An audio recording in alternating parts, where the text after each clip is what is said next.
आज की इस क्लास में मैं बीएल आप सभी विद्यार्थियों का हार्दिक स्वागत करता हूं। आज की इस क्लास में हम राजनीति विज्ञान बीए प्रथम वर्ष और आज का हमारा टॉपिक है जवाहरलाल नेहरू। तो जवाहरलाल नेहरू जो अध्याय है उसका आज की इस क्लास में हम अध्ययन करेंगे। तो सबसे पहले हम शुरू करते हैं जवाहरलाल नेहरू के परिचय से। जवाहरलाल नेहरू का जन्म 14 नवंबर 1889 के दिन इलाहाबाद में पिता मोतीलाल नेहरू और मां स्वरूप रानी की कोख से हुआ था। तो जवाहरलाल नेहरू का जन्म 14 नवंबर 1889 के दिन इलाहाबाद में इनका जन्म हुआ। पिता का नाम मोतीलाल नेहरू और मां का नाम स्वरूप रानी। जवाहरलाल नेहरू का जन्म बचपन आनंद भवन के वैभव और विलास में बीता था। 1905 में उन्हें इंग्लैंड के प्रसिद्ध स्कूल हैरो स्कूल में भर्ती करवाया गया। यानी इनको सबसे पहले जो इनका स्कूल था वो इंग्लैंड में, और 1905 में उनको स्कूल में एडमिट करवाया गया। जवाहरलाल नेहरू का बचपन आनंद भवन के वैभव और विलास में बीता था, लेकिन वे प्रारंभ से ही गंभीर और चिंतनशील नजर आने लगे। 16 वर्ष की आयु तक उनकी शिक्षा और अध्ययन है वो घर पर ही हुआ था।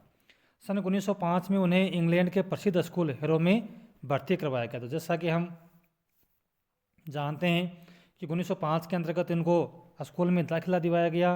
स्कूली शिक्षा समाप्त करके 1907 में उन्होंने ट्रिनिटी कॉलेज कैम्ब्रिज में प्रवेश लिया। तो स्कूली शिक्षा पूरी होने के पश्चात उन्होंने कॉलेज यानी ट्रिनिटी कॉलेज, जो कॉलेज का नाम है, कैम्ब्रिज में उन्होंने एडमिशन लिया। विज्ञान में ऑनर्स की परीक्षा उत्तीर्ण करके वे वकालत की शिक्षा के लिए लंदन गए, और 1912 में उन्होंने बैरिस्टर की जो परीक्षा है वो पास की। विद्यार्थी जीवन में नेहरू संकोची स्वभाव के थे और उनके समस्त शिक्षा काल में किन्हीं विशेष उपलब्धियों का उल्लेख नहीं मिलता। अपने शिक्षा काल में श्री नेहरू वेब दंपति सिडनी और बेट्रिस वेब के फेबियनवाद समाजवाद से प्रभावित हुए और इसी से प्रेरित होकर 1910 में इंग्लैंड के सिनफिन आंदोलन को देखने के लिए भी गए। इंग्लैंड के प्रवास काल में ही महिला मताधिकार आंदोलन ने भी उन्हें प्रभावित किया। फिर 1912 के अंतर्गत वो भारत आए और भारत में आकर के उन्होंने वकालत है वो प्रारंभ की। लेकिन वकालत का जीवन भी उन्हें बहुत प्रोत्साहन भरा अनुभव नहीं हुआ। संभवतया इंग्लैंड में रहते हुए ही उन्होंने भारत के सार्वजनिक जीवन में भाग लेना निश्चय कर लिया था। सन 1912 में उन्होंने बिहार के बांकीपुर में आयोजित कांग्रेस अधिवेशन में एक प्रतिनिधि के रूप में भाग लिया। उन्हें यह अधिवेशन फीका, अत्यंत साधारण और राजनीति की अपेक्षा एक सामाजिक अधिवेशन में ही अधिक लगा।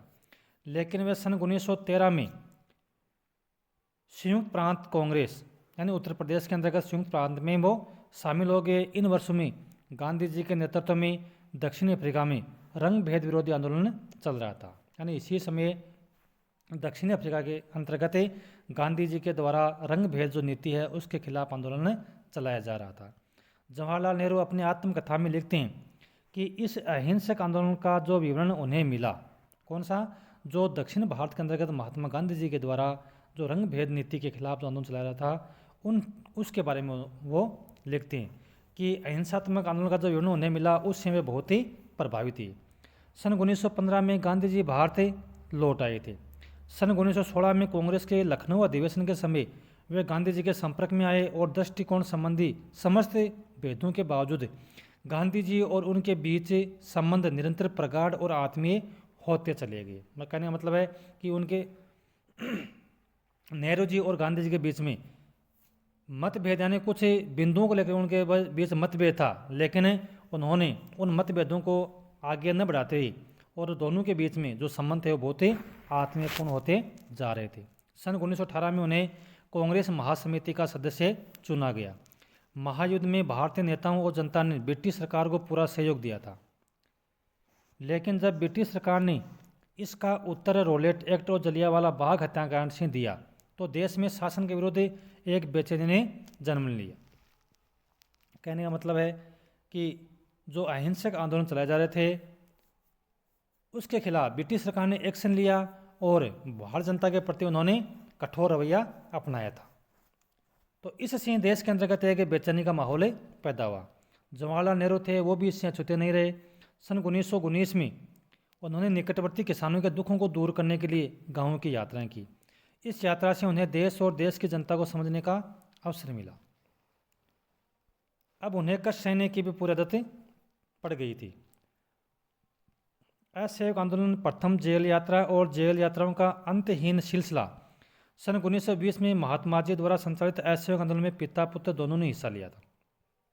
मोतीलाल जी नेहरू जो इनके पिता थे वो ये नहीं चाहते थे कि जवाहरलाल नेहरू राजनीति में प्रवेश करें, लेकिन जब वे पुत्र के निश्चय को बदल नहीं पाए तो स्वयं भी विलासिता और आराम को जीवन को छोड़ करके आंदोलन में कूद पड़े।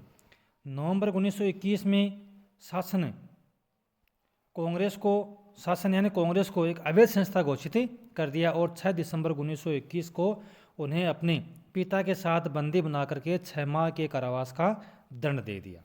ये 6 दिसंबर 1921 की बात है, यानी अपने पिता मोतीलाल नेहरू के साथ उनको भी बंदी बना करके 6 महीने के कारावास के अंतर्गत जेल में इनको डाल दिया था। इसके साथ ही जवाहरलाल की जेल यात्राओं का अंतहीन सिलसिला प्रारंभ हो गया। कुल मिलाकर उन्हें 9 बार नज़रबंद किया गया और अपने जीवन में 9 वर्ष से अधिक समय उन्हें कारावास में बिताया। चौरी चौरा कांड के संदर्भ में जब गांधी जी ने असहयोग आंदोलन वापस ले लिया तब मोतीलाल जी नेहरू और जवाहरलाल नेहरू को यह निर्णय उचित नहीं लगा। सन 1922 में वे सर्वसम्मति से इलाहाबाद नगर पालिका के अध्यक्ष चुने गए और उन्होंने अपने इस कार्य को भी पूरी लगन और आत्मविश्वास के साथ संपन्न किया। सन 1925 में उन्होंने नगर पालिका की अध्यक्षता से त्यागपत्र दे दिया। पति के सार्वजनिक जीवन की कठिनाइयों और उनकी अनवरत जेल यात्राओं के क्रम में उनकी जो पत्नी थी कमला क्षय रोग से पीड़ित हो गया, यानी इनको टीबी का रोग हो गया था। अतः जवाहरलाल नेहरू उन्हें लेकर के 1926 में स्विट्जरलैंड गए। फरवरी 1927 में भारतीय राष्ट्रीय कांग्रेस के प्रतिनिधि के रूप में उन्हें जिनेवा में आयोजित साम्राज्यवादी विरोधी सम्मेलन में भाग लेने का अवसर मिला और सम्मेलन के सह अध्यक्ष भी वो चुने गए। सन 1927 में ही वे सोवियत सरकार के निमंत्रण के ऊपर रूस की यात्रा पर भी गए थे। तो ये तो थी नेहरू जी के जीवन की एक यात्रा कि नेहरू जी की जो प्रारंभिक शिक्षा थी वो किस प्रकार से, फिर प्रारंभिक शिक्षा के पश्चात उन्होंने कॉलेज में प्रवेश लिया और किस तरह से पंडित जवाहरलाल नेहरू ने राजनीति के अंतर्गत प्रवेश किया। अब हम इस आज की क्लास में थोड़े से जो धर्मनिरपेक्षता के ऊपर पंडित जवाहरलाल नेहरू के जो विचार हैं उन विचारों का जो सार है वो इसमें हम थोड़ा सा समझने का प्रयास करेंगे। पंडित नेहरू के धर्मनिरपेक्ष दृष्टिकोण के विविध पक्षों को निम्न रूपों में व्यक्त किया जा सकता है। धर्मनिरपेक्षता वैज्ञानिक और आधुनिकतावादी धारणा है, यानी पंडित जवाहरलाल नेहरू के अनुसार समस्त विश्व के लिए उचित मार्ग है तथा भारत के लिए तो धर्मनिरपेक्षता कोई विकल्प ही नहीं है। भारत जैसे विविधतापूर्ण देश की एकता को बनाए रखने के लिए का मार्ग है वो कौन हो सकता है? धर्मनिरपेक्षता ही हो सकता है। पंडित जवाहरलाल नेहरू का ये मानना था कि भारत जैसे देशों के लिए धर्मनिरपेक्षता के अलावा कोई दूसरा विकल्प ही नहीं है। यदि देश की एकता और अखंडता को बनाए रखना है तो वो जो रास्ता है, जो मार्ग है, वो धर्मनिरपेक्षता ही हो सकता है। राज्यों को धर्म के आधार पर अपने नागरिकों को किसी प्रकार कोई भेदभाव नहीं करना चाहिए, यह कहना था पंडित जवाहरलाल नेहरू का कि राज्य को धर्म के आधार पर अपने नागरिकों के साथ किसी प्रकार का भेदभाव नहीं करना चाहिए। व्यक्ति को अपने अंतःकरण और विश्वास की स्वतंत्रता का पालन करते ही अन्य धार्मिक विश्वासों के प्रति सहिष्णुता और सौहार्द का भाव रखना चाहिए। दूसरों धर्मों का आदर भी व्यक्ति को करना चाहिए। तो ये तो था पहला विचार कि धर्मनिरपेक्षता वैज्ञानिक और आधुनिकतावादी धारणा है। दूसरा है राज्य केवल सामाजिक हित, समाज सुधार, शिष्टाचार और स्वास्थ्य और सार्वजनिक व्यवस्था के उद्देश्य से, यानी राज्य का निर्माण किस लिए हुआ है?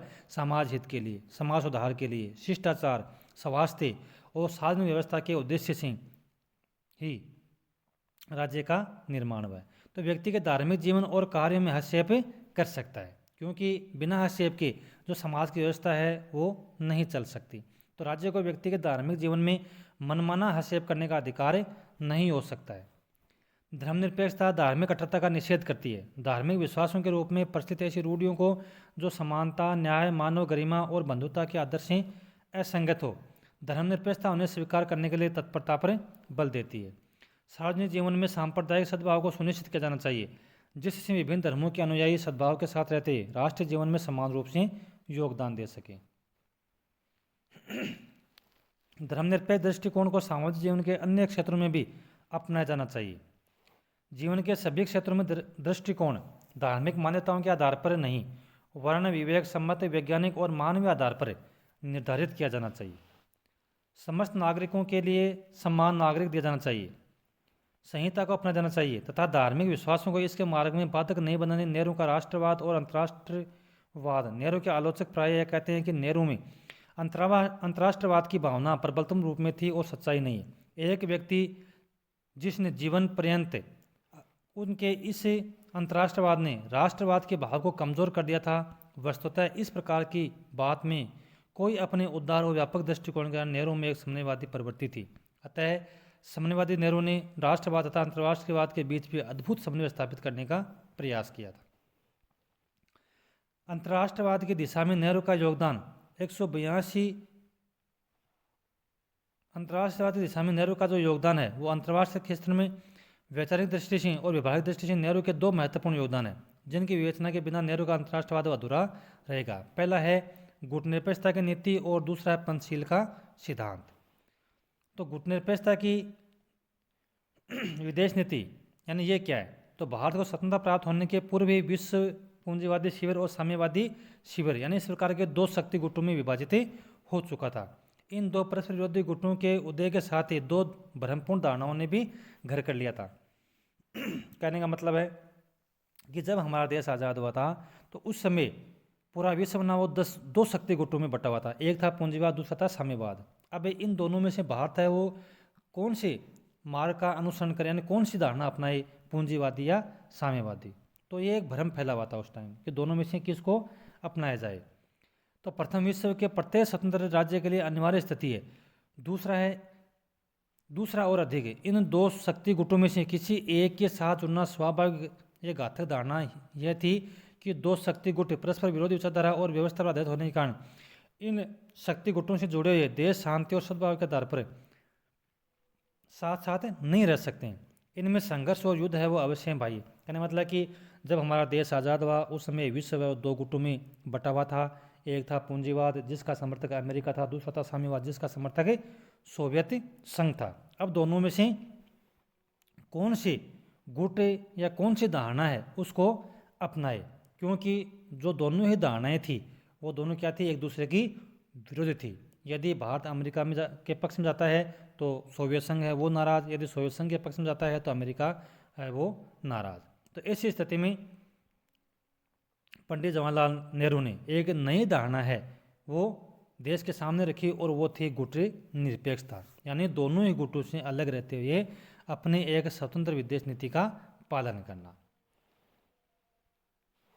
तो नेहरू का जो ये विचार था कि दोनों ही गुटों से अलग रहना यही हमारे देश के लिए हित में हो सकता है।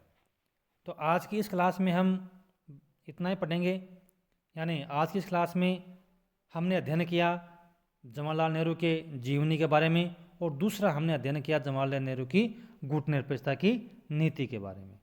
तो आगे का जो अध्याय है वो हम अगली क्लास में अध्ययन करेंगे। तो आज की इस क्लास में पढ़ाया गया टॉपिक आपको अच्छा लगा होगा। यदि अच्छा लगा है तो आप मेरे चैनल को सब्सक्राइब करना न भूलें और अधिक से अधिक लाइक और शेयर करें।